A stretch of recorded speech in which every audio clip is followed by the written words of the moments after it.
Gloria a Dios.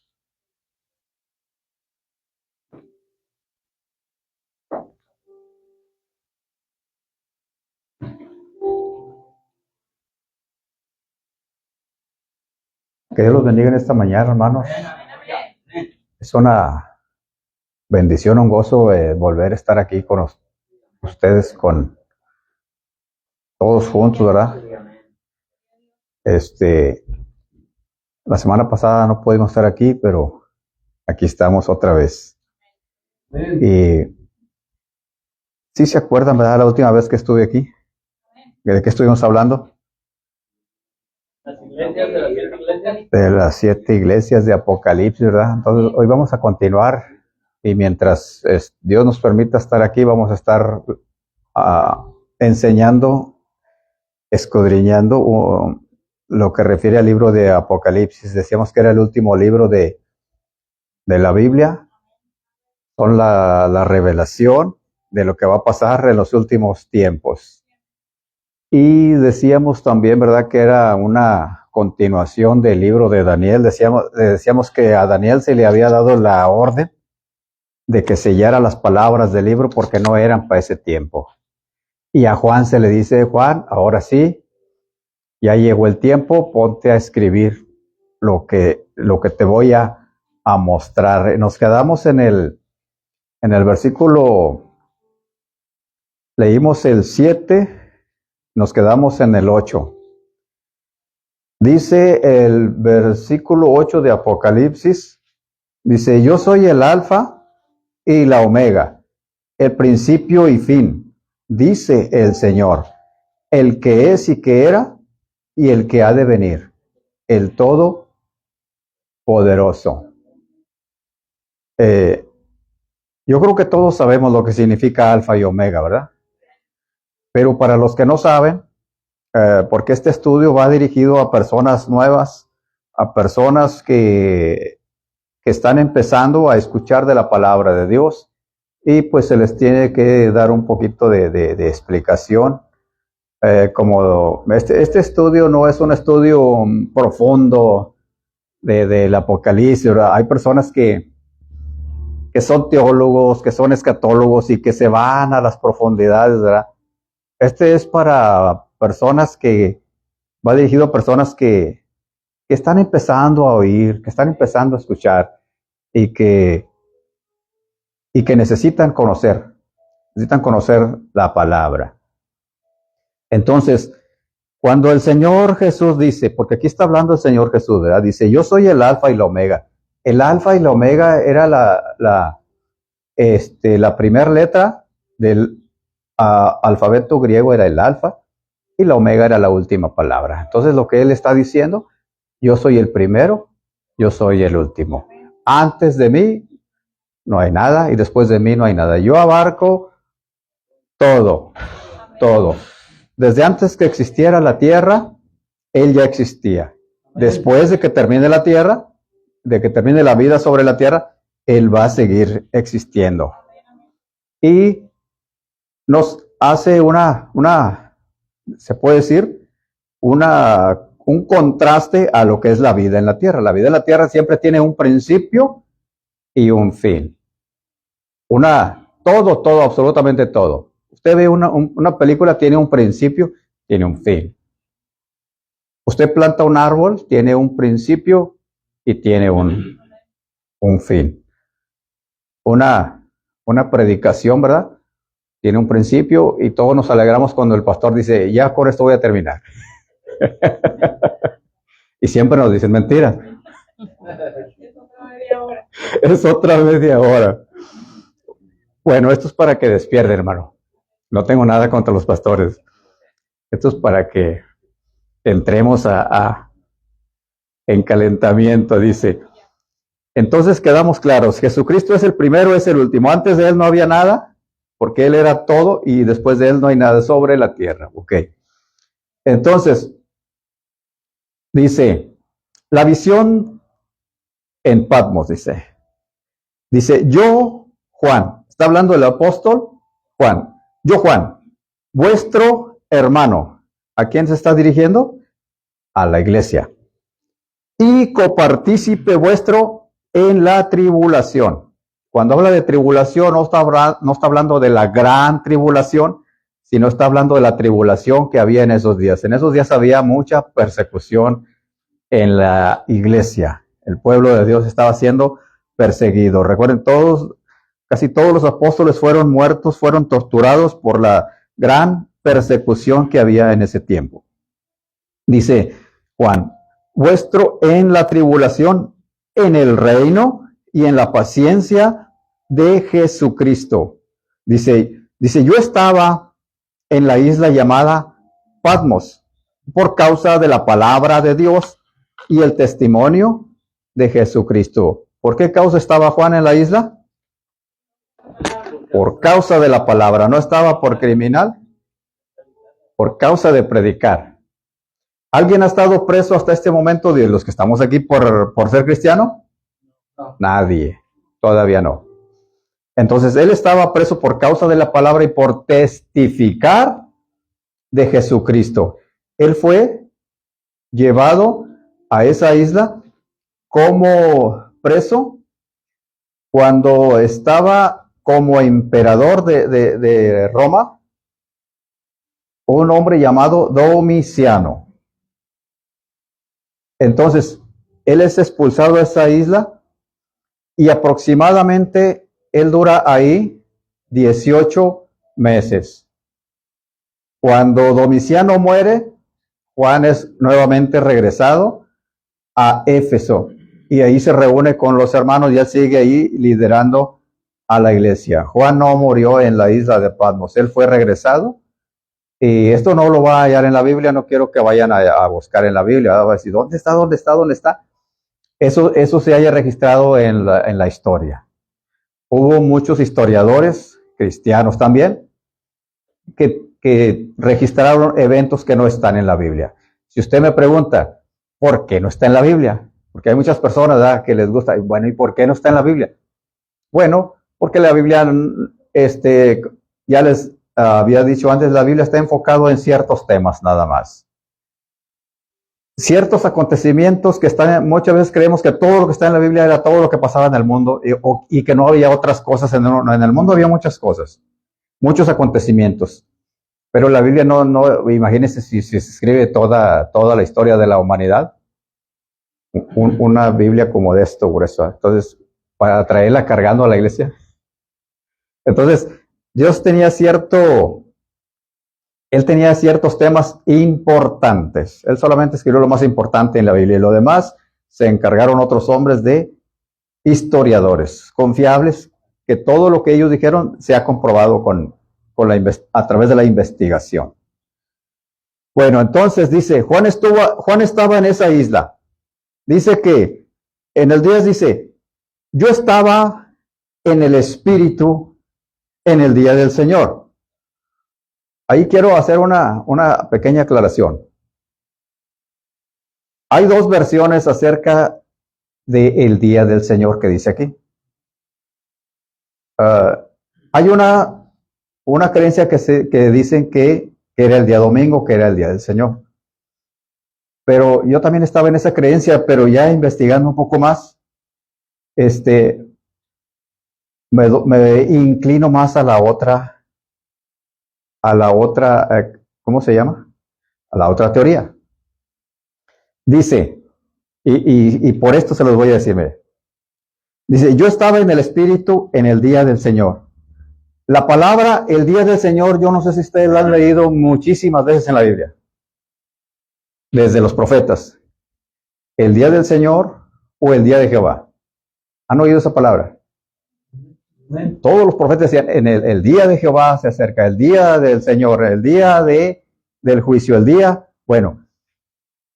Dice, yo Juan, estaba en la isla de Patmos, en el día del Señor, dice, y oí detrás de mí una gran voz como de trompeta.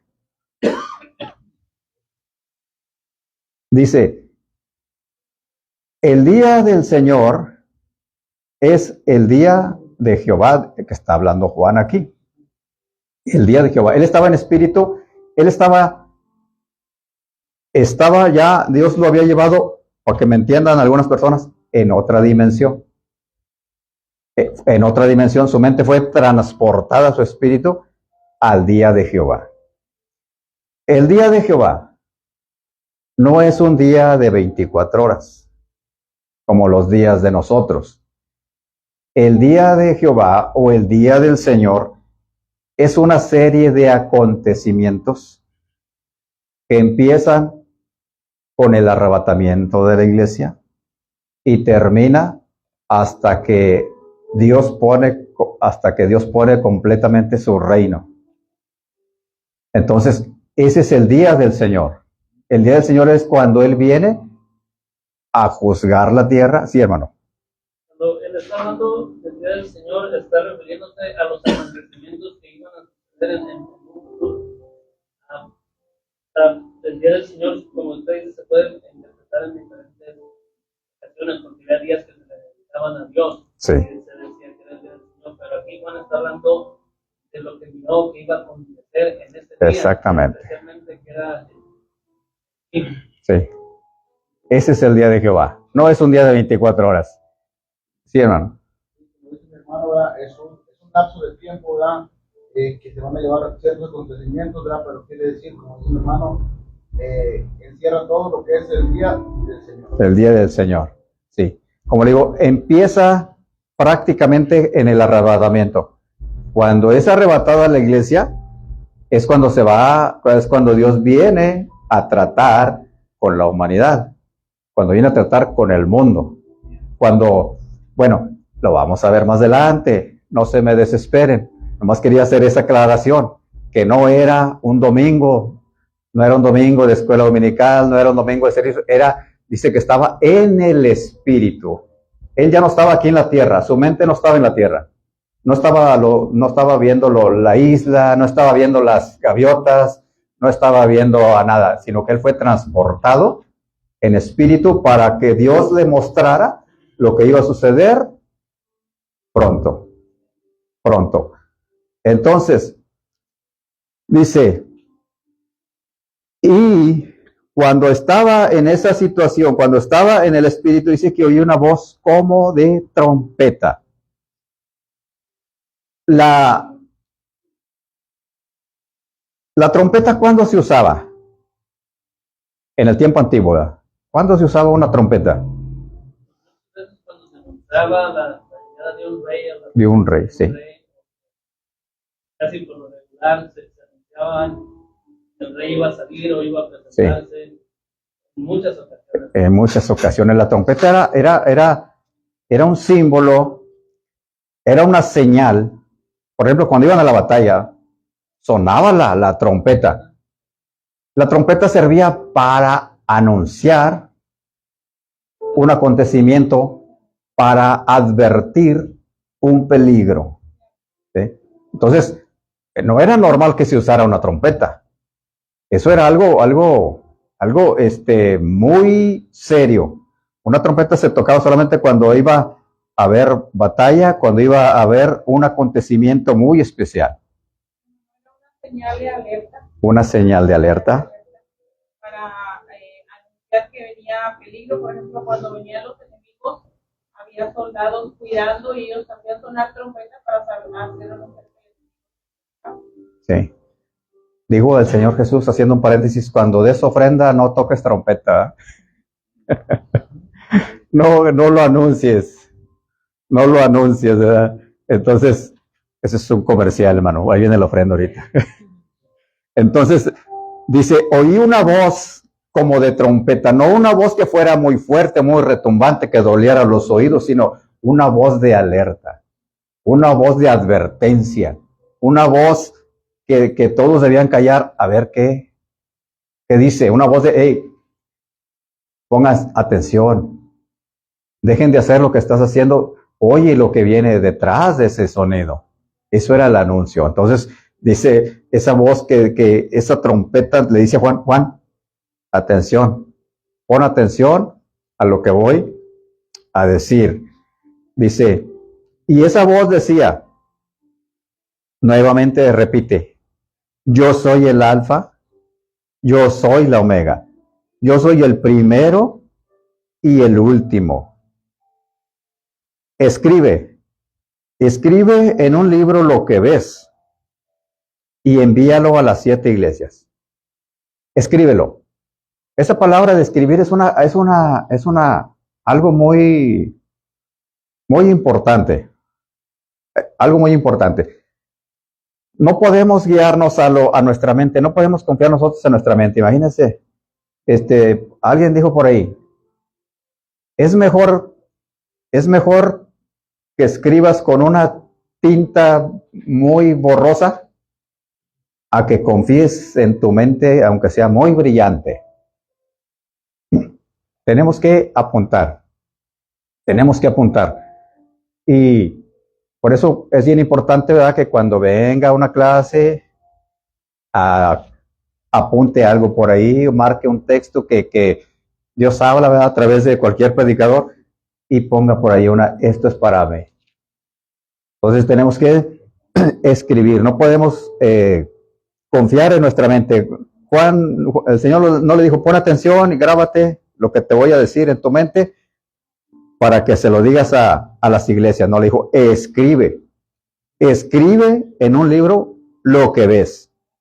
Después de que lo escribas, envíalo a las 7 iglesias que están en Asia. Y nos da los nombres: a Éfeso, a Esmirna, a Pérgamo, Tiátira, Sardis, Filadelfia y la Odisea. Son 7 iglesias verdaderas. Son 7 iglesias que existían en Asia. De todas las que vemos aquí, hay una, la de Éfeso, a la que Pablo escribió. Ahí tenemos la epístola a los Efesios. Las demás no están en las cartas de Pablo, solamente la de Éfeso. Entonces, cuando Juan oye aquella voz, dice, me volví para ver la voz que hablaba conmigo. Juan se voltea y dice, bueno, ¿quién habla conmigo? ¿Quién me está hablando? ¿Es un ángel? ¿Es otro apóstol? ¿O quién será? Entonces dice, y vuelto, vi 7 candeleros de oro. Cuando él da la vuelta, lo primero que ve son 7 candeleros de oro.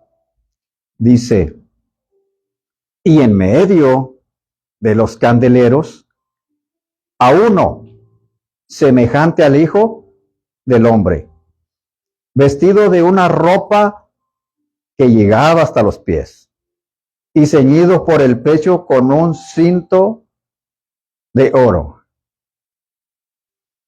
Siempre se manifiesta ese personaje, ¿verdad? Ese personaje que lo vemos allá ¿alguien se acuerda dónde aparece ese personaje? En el personaje que uno semejante al Hijo del Hombre, Daniel. Cuando son arrojados al fuego, los 3 jóvenes hebreos, ¿verdad? Cuando Nabucodonosor fue el que los aventó al fuego, ¿verdad? Y aquellos andaban como si nada entre aquel horno. Y dice que se asomaron a ver cómo se estaban achicharrando, y andaban bien tranquilos aquellos muchachos. Dice, ¿cuántos echaron al fuego? 3. Pues yo veo 4, dice. Pero uno es diferente. Dijo, uno es semejante al Hijo de los dioses. Noten la importancia de este acontecimiento. De que, dijo el Señor Jesús, donde estén 2 o 3 congregados en mi nombre, ahí voy a estar en medio de ellos. Imagínense que alguien pudiera ver aquí arriba a Jesucristo, decir, ahí está el Hijo, alguien, hay una iglesita en Tailo, pero arriba hay uno como semejante al Hijo de los dioses. Esa es la promesa de Él. Eso es lo que nos debe llevar a otro nivel. Es lo que nos debe llevar a una mayor fidelidad, a una mayor confianza de que Dios está con nosotros. Que ahí donde está la persona, sufriendo, ahí es donde está la persona enferma, ahí está el Hijo de los dioses, ahí está Jesucristo, ahí está en esa persona. Entonces, ahí está cerca, Él está siempre. Aunque no, hay un corito que decía, porque cantamos allá, ¿verdad? Aunque no lo vemos, pero lo sentimos, ¿verdad? Pero lo sentimos, porque la fe del cristiano no se basa en lo que pueden ver los ojos físicos, sino en lo que Dios ha prometido, en lo que Dios ha prometido. Y quiero leerles otra pequeña escritura para hacer un poquito de énfasis en eso. Se encuentra en... Ya se me perdió.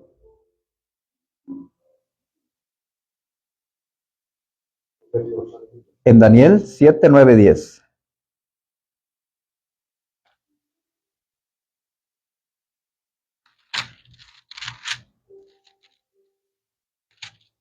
Daniel 7, 9 y 10. ¿Sí lo quiere leer, hermano? Estuve mirando hasta que fueron puestos tronos, se sentó un anciano de días, cuyo vestido era blanco como la nieve, y el pelo de su cabeza como lana limpia su trono, llama de fuego, y las ruedas del mismo fuego ardiente. El 10, un río de fuego procedía y salía delante de él, millares y millares de servían, y millones de estaban delante de él. Después se sentó y los libros fueron abiertos. Hasta ahí, hermano. Lo voy a leer una vez más. Dice Daniel, yo estuve mirando hasta que fueron puestos tronos y se sentó un anciano de días, cuyo vestido era blanco como la nieve, y su trono llamas de fuego, y las ruedas del mismo fuego ardiente. Un río de fuego procedía y salía de delante de él. Millares de millares le servían, y millones de millones asistían delante de él. El juez se sentó, y los libros fueron abiertos. Ese es el día del que estamos hablando. Ese es el día del Señor. Ese es el día del Señor. Como les decía, no es un día de 24 horas. Es una serie de acontecimientos que están por suceder. Dice,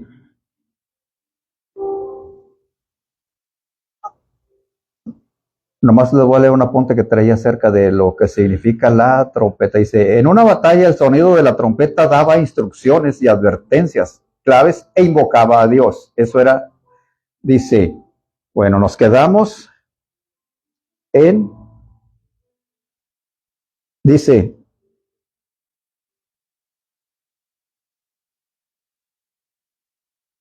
dice, su cabeza y sus cabellos eran blancos como blanca lana. Era lo que estábamos leyendo en Daniel. Su cabeza y sus cabellos eran blancos como blanca lana, como nieve. Sus ojos como llama de fuego. Yo creo que no hay otra cosa más blanca sobre la tierra que la nieve. La nieve es súper blanca, que aún en la noche resplandece. ¿Cuántos han visto la nieve en la noche que sale uno? Es un blanco diferente, un blanco que como que alumbra. Es un blanco. Entonces dice que así eran. Dice, sus cabellos eran blancos como blanca lana, como nieve. Dice, ¿qué significa ese cabello blanco? ¿Qué es lo que significa para usted?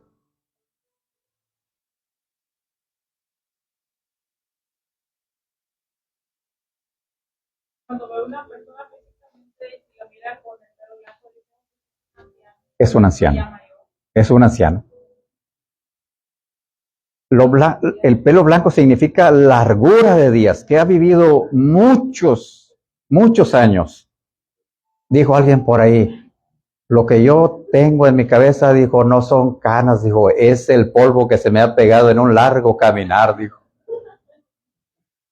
Es el polvo que he levantado de un largo camino. Entonces, El cabello blanco significa largura de días, eternidad, una persona que, y entre más blanco dice que más días y más días han sido añadidos, por eso lo que leíamos en Daniel, es el anciano de días.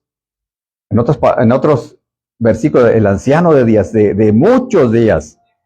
Entonces, también significa sabiduría. Cuando vemos una persona con su pelito blanco, esa persona es sabia.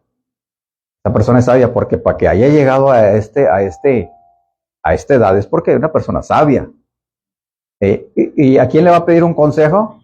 A una persona, no sé si se acuerdan de un rey, no sé qué rey fue, un rey joven de Israel, no del Reino Unido, que cuando llega a ser rey, le pregunta a sus, ¿cómo se llama? A sus consejeros, a los más ancianos, oye, ¿cómo debo reinar?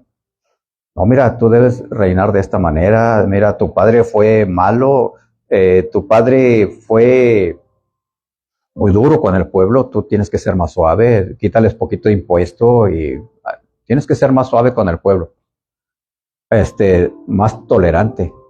Y luego se va con la Cámara de Diputados, con los más jóvenes allá y le digo, ¿y qué hago? No, si tu padre los castigó de esta manera, no, tú más duro, más impuestos. Si tu padre los azotó con azotes, ahora tú con escorpiones, porque entonces él hizo caso a los jóvenes y ¡pum! Tu reino fracasó, ¿verdad? Entonces, nosotros si queremos tener un buen consejo, tenemos que ir con una persona sabia, una persona madura, una persona que ya vivió, ya experimentó. Exactamente, exactamente. Entonces, dice que sus ojos como llama de fuego. El fuego significa santidad. El fuego significa pureza. Dice que hay un proverbio que dice que el rey con su mirada disipa todo mal. Todo mal. O sea, cuando la persona empieza a indagar, yo veo hay un programa de policía, ellos nomás con ver a una persona saben si les está diciendo mentiras, si le está diciendo verdad, porque tienen esa sabiduría para observar el comportamiento de cada persona. Entonces dice que sus ojos son como llamas de fuego. Dios con solo vernos, le dijo Dios a Samuel, mira Samuel, tú ves lo de afuera de la persona. Dijo, mi mirada va más allá. Mi mirada está viendo el alma de la persona, está viendo el espíritu de la persona, está viendo las intenciones del corazón. Eso es lo que ve la mirada de Jesucristo. Él no lo podemos engañar. Dice, estamos viendo una descripción de lo que es Jesucristo como Dios. Ya no como mártir, ya no como el Cordero sacrificado, sino ahora estamos viendo a un Jesucristo glorificado. Me gusta mucho, mucho esa canción no voy a decir nombres, ¿verdad? Porque no me pagan para la publicidad. Ya cuando me manden el cheque, entonces. Esa canción cristiana que dice, no puedo, se llama La Historia de Cristo, ¿eh? No puedo creer, dice, no puedo tolerar que ver a un Cristo vencido, derrotado. Dijo, ese no es Jesucristo. No. Dice, no puedo, dice, yo siempre que veo la historia de Cristo me pongo a pensar de aquel privilegio que muchos tuvieron de palpar sus manos. Dice, ¿sí, hermano? Eso se ha quedado en la iglesia, hermano. Seguimos dando a Cristo como que fuera el mismo que estuvo de esas días y él Él vive y es el Rey de Reyes y Señor de todos. Sí, Entonces tenemos un Cristo que él un Cristo vivo. sí. ¿Me entiende? Pero muchos de las ustedes se quedaron Seguimos. en el Cristo Y, histórico. sí, ¿Entiende? sí.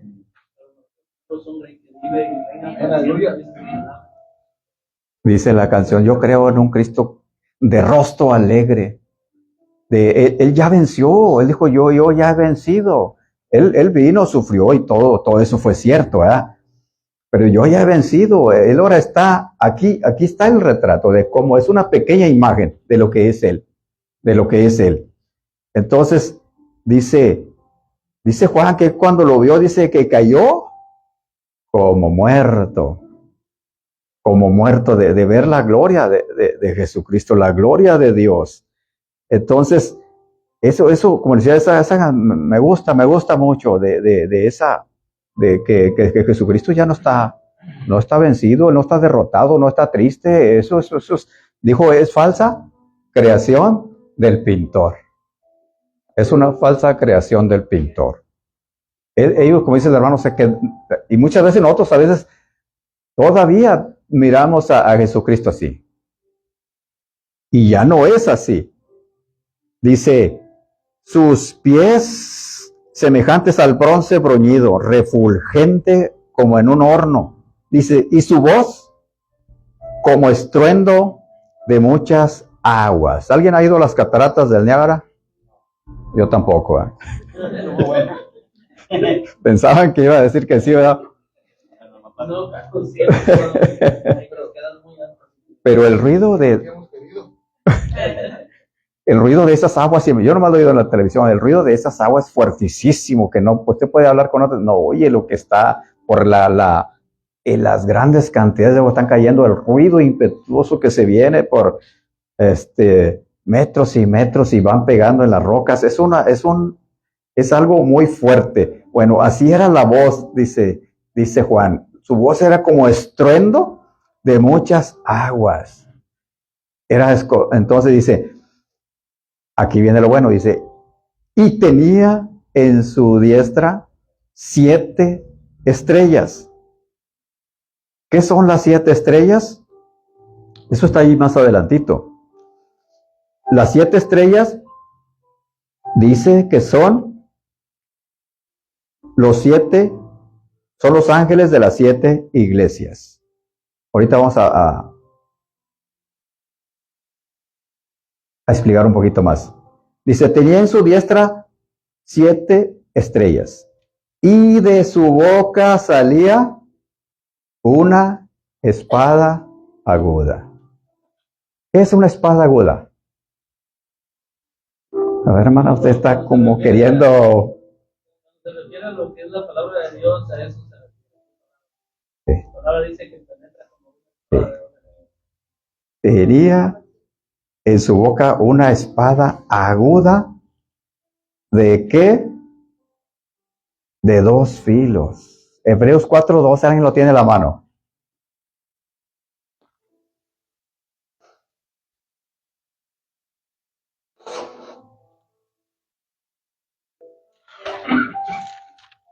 Hebreos 4:2. 4:12. Sí. Alguien que lo lea. Porque la palabra de Dios es viva y eficaz, y más cortante que toda espada de 2 filos, penetra hasta partir el alma y el espíritu, las coyunturas y los tuétanos, y discierne los pensamientos y las intenciones del corazón. Esa es la palabra de Dios. Esa es la palabra de Dios, dice, porque la palabra de Dios es viva. Primero es viva. La palabra de Dios no son letras muertas, no son mandamientos de hombres, no son mandamientos de hombres. Dice, la palabra de Dios es viva. ¿Y qué dice? Es eficaz. O sea que va a cumplir lo que dice que va a cumplir, eso se cumple porque es eficaz. Y dice que es más cortante que toda espada de 2 filos. Es más cortante que toda espada de 2 filos. ¿Qué salía de la boca del que hablaba con Juan? Una espada aguda de 2 filos. Dice, y penetra hasta partir el alma y el espíritu, las coyunturas y los tuétanos, y discierne los pensamientos. A veces decimos, bueno, ¿por qué? Pero ¿quién le trajo el chisme al pastor? ¿Por qué me está echando a mí todo? No es el pastor, no es el predicador, es la palabra. Es la palabra. Sí. Es la palabra la que nos incomoda, es la palabra la que nos reta a hacer cambios en la vida. Es la palabra la que nos dice, tú estás en mal camino. Es la palabra. Pero muchas veces cuando la persona es expuesta a la palabra, cuando la persona abre su corazón y lo expone a la palabra, ese corazón es cambiado. Es cambiado. Solamente el que cierra, endurece el corazón, esa no puede ser tocada. Pero una persona que expone su corazón. ¿Qué dice la gente cuando la persona recién convertida va al trabajo, va a su casa? ¿Por qué trae? Va a decir, no, ¿qué dicen? Ya fuiste con los hermanos, ¿verdad? Ya te lavaron el cerebro los hermanos. No, no son los hermanos, es la palabra. Es la palabra. Dice que disciernen los pensamientos y los tuétanos, y disciernen los pensamientos y las intenciones del corazón. Esa es la palabra de Dios. Dice,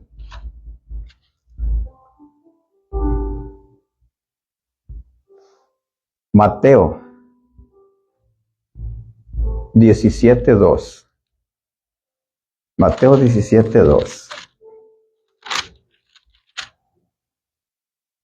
Dice, bueno, ese lo dejamos para ahorita. Nos vamos a ir a Juan 12:48.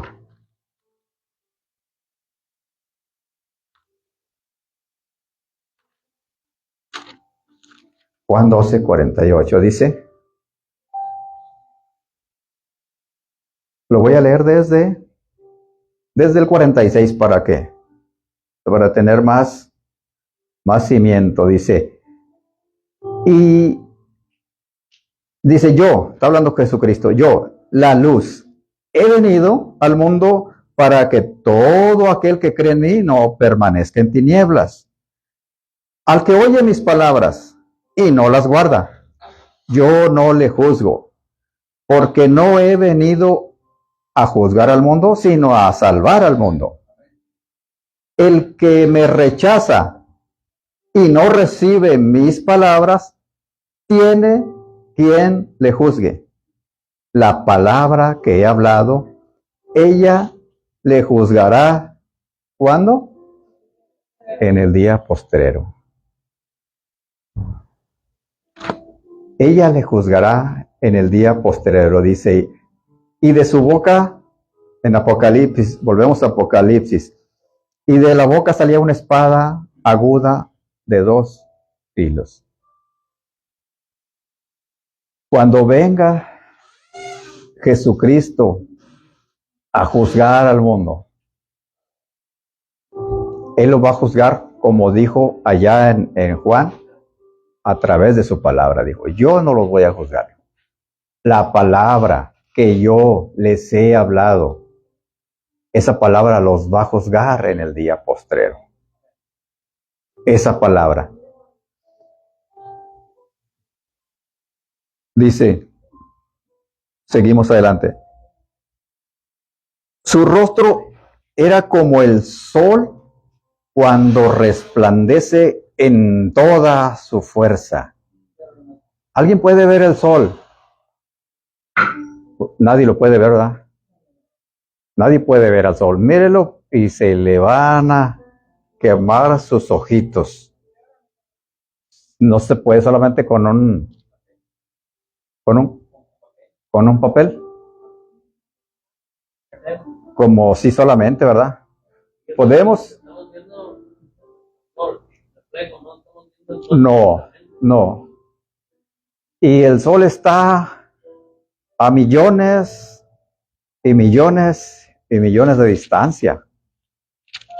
Y entonces dice que su sol, que su cara era como el sol cuando resplandece con toda su fuerza. ¿Qué le pasó a Saulo de Tarso cuando iba allá por aquel camino a Damasco?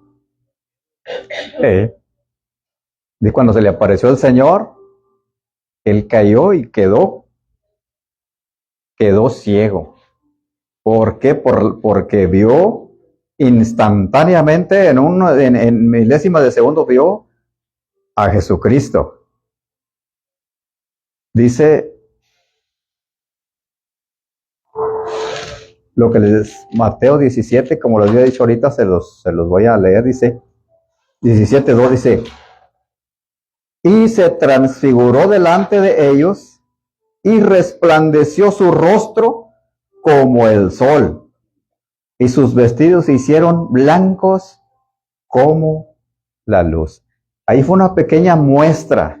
Era cuando Jesucristo estaba en la tierra todavía. Estaba en la tierra todavía, andaba en su cuerpo de carne, pero les dio una muestra ahí a los discípulos quién era él. Les dio una pequeña prueba de que se transfiguró, que delante de ellos. Y dice que se le aparecieron Moisés y Elías hablando con él. Entonces, volvemos al Apocalipsis.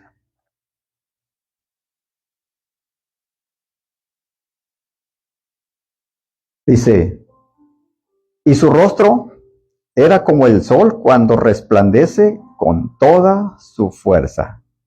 Dice Juan, cuando le vi, caí como muerto a sus pies.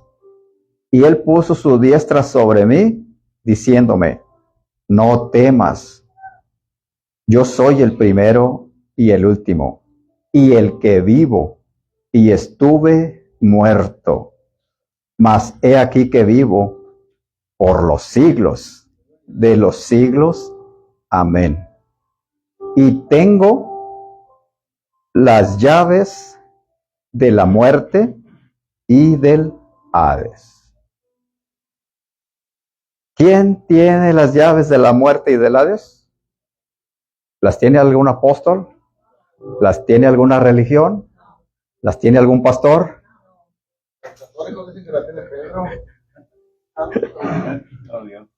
Nadie tiene las llaves.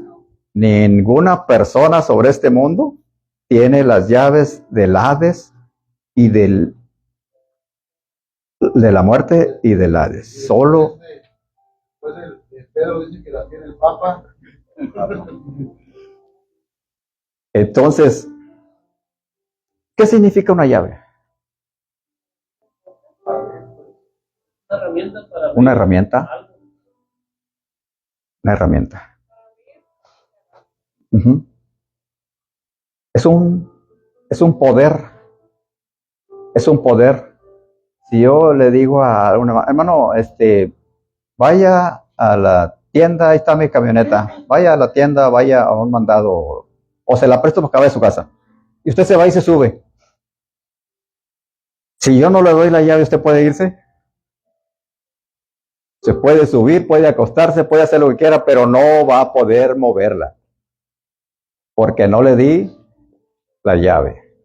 La llave es el poder. Es el poder. Por eso es una representación, ¿verdad? Cuando yo le digo, ahorita no traigo llaves, ¿verdad? Porque mi caballo no trae llave. No se puede ir para ningún lado. Entonces, cuando alguien le regala una casa a alguien, le da, mira, ten esta llave. Es para regalarte esa casa. Usted no tiene que ver la casa, ni tiene que, no. Con el simple hecho de ver la llave, usted ya sabe que tiene en su mano un poder grande. Es una pequeña representación de una propiedad, que nadie más puede tener acceso a ella. Solamente. Usted las llaves de su casa no se las da a cualquier persona. No se las da solamente a sus hijos o su esposa, pero a otra persona. Entonces, dice Jesucristo, yo tengo, y dice, el que vivo y estuve muerto, sí estuve muerto, mas he aquí que vivo. ¿Por cuánto? Por los siglos de los siglos. Y tengo las llaves del Hades, de la muerte. Siempre me adelanto. Nos vamos a ir un poquito a Lucas 16, 23. Nos vamos a ir un ratito.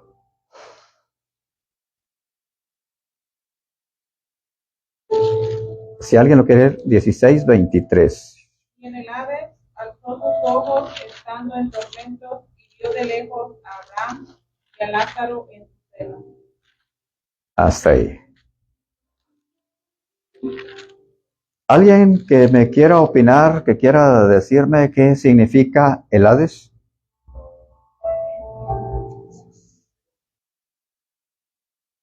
¿El infierno? Sí. Es un lugar de tormento. Todavía no es el lago de fuego. En griego es el Hades. Es una traducción que del hebreo es el Seol. No sé si la han visto por ahí. En el Antiguo Testamento dice el Seol. Y en el Nuevo Testamento es el Hades. Es el mismo lugar. Dice, ¿de quién está hablando ahí? En la lectura que leyó la hermana. Del rico y Lázaro. Muchas veces se dice que son, muchas personas dicen que es una parábola, pero no es parábola. Ahí estuviera explicado que es una parábola. Cuando era una parábola, el Señor le decía, el reino de los cielos es semejante o es parecido, pero aquí no dice que es una parábola. Aquí nos está hablando de una historia verdadera. Dice el Señor, había un hombre rico que se vestía de púrpura y de lino y hacía cada día banquete con esplendidez. Había también un mendigo llamado Lázaro que estaba echado a la puerta de aquel, lleno de llagas, y ansiaba saciarse de las migajas que caían de la mesa del rico. Y aún los perros venían y le lamían las llagas. Aconteció que murió el mendigo y fue llevado, ¿por quién? Por los ángeles al seno de Abraham.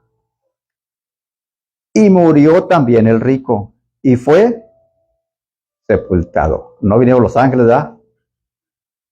No vinieron los ángeles, solamente fue sepultado. ¿A dónde fue llevado Lázaro? Al seno de Abraham. ¿Quién lo llevó? Los ángeles. Hay un versículo que dice por ahí que preciada es a los ojos del Señor la muerte del justo. Porque cuando un justo muere, Él manda a sus ángeles por él. Y a los injustos solamente los sepultan. Dice, y fue sepultado el rico. Dice, y en el Hades alzó sus ojos, estando ¿en qué? En tormentos. Y vio de lejos a Abraham y a Lázaro en su seno. Entonces él, dando voces, dijo, Padre Abraham, ten misericordia de mí, y envía a Lázaro para que moje la punta de su dedo en agua y refresque mi lengua, porque estoy atormentado en esta llama. ¿Y qué le dice? ¿Qué le dice Dios le dice, mira, hay una gran división entre este lugar y el Hades. Entre el seno de Abraham no se puede pasar. No se puede, dijo. No, hay una división. Hay una división, no se puede pasar. Dice,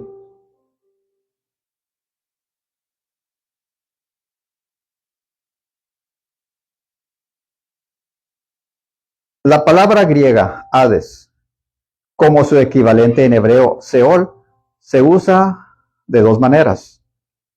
Para indicar la condición de los no salvados entre la muerte y el juicio del gran trono blanco. En el Hades están las personas que no fueron salvas, que no aceptaron al Señor. Ahí están.